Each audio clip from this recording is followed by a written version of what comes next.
Bismillahirrahmanirrahim. Assalamualaikum warahmatullahi wabarakatuh. Perkenalkan, nama saya Ihsan Auliaur Rahman dengan NIM 12307030 dari kelas 1A Perbankan Syariah. Di sini saya akan menjawab soal ujian akhir semester pengantar ilmu ekonomi. Di sini saya akan jawab nomor 1, jelaskan apa yang Anda pahami dengan Gross Domestic Product, Gross National Product, PDB, harga berlaku, dan PDB harga konstan, serta penggunaannya dalam analisis ekonomi. Gross Domestic Product yaitu adalah nilai total semua barang dan jasa yang dihasilkan dalam batas wilayah suatu negara dalam suatu periode waktu tertentu. GDP mengukur aktivitas ekonomi domestik dan sering digunakan sebagai indikator kesehatan ekonomi. Dan GNP mencakup nilai produksi tidak hanya di dalam negeri tetapi juga melibatkan produksi perusahaan warga negara di luar negeri. Ini memberikan gambaran lebih komprehensif tentang kinerja ekonomi suatu negara. Terus PDB harga berlaku. PDB harga berlaku mengacu pada nilai total produk dan layanan diukur pada harga pasar saat ini. PDB harga berlaku memberikan gambaran tentang nilai ekonomi dalam dolar saat ini tanpa memperhitungkan perubahan daya beli dari waktu ke waktu. Terus PDB harga konstan. PDB harga konstan mengukur nilai produksi dan layanan pada harga tetap dari tahun dasar tertentu. Ini membantu menghilangkan efek inflasi sehingga memungkinkan perbandingan kinerja ekonomi dari satu periode ke periode lainnya dengan lebih akurat. Dengan memahami dan menganalisis data menggunakan keempat istilah itu, pemerintah dan analis ekonomi dapat mengevaluasi pertumbuhan ekonomi, inflasi, distribusi, pendapatan, dan dampak kebijakan ekonomi pada tingkat makro. Terus soal yang nomor 2,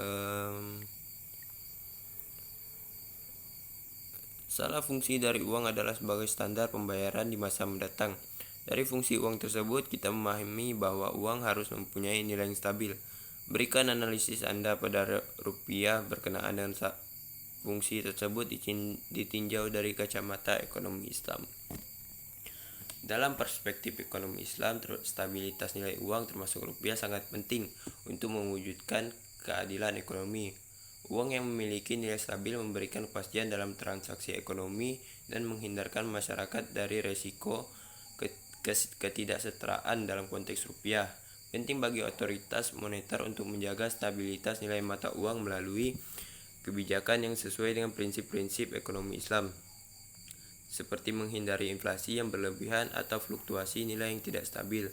Dengan demikian, stabilitas nilai rupiah dapat dianggap sebagai upaya untuk mencapai tujuan keadilan ekonomi yang dianut oleh ekonomi Islam. Terus saya akan menjawab soal terakhir yaitu nomor 3. Siklus ekonomi adalah gelombang naik turunnya aktivitas ekonomi yang dapat dilihat dari gap antara output real, potensial, dan aktual.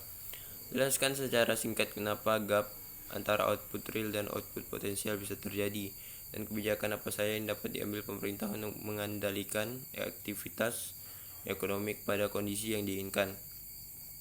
Gap antara output real dan output potensial dapat terjadi karena faktor-faktor seperti fluktuasi permintaan agregat, ketidakseimbangan eksternal, atau masalah struktural dalam perekonomian.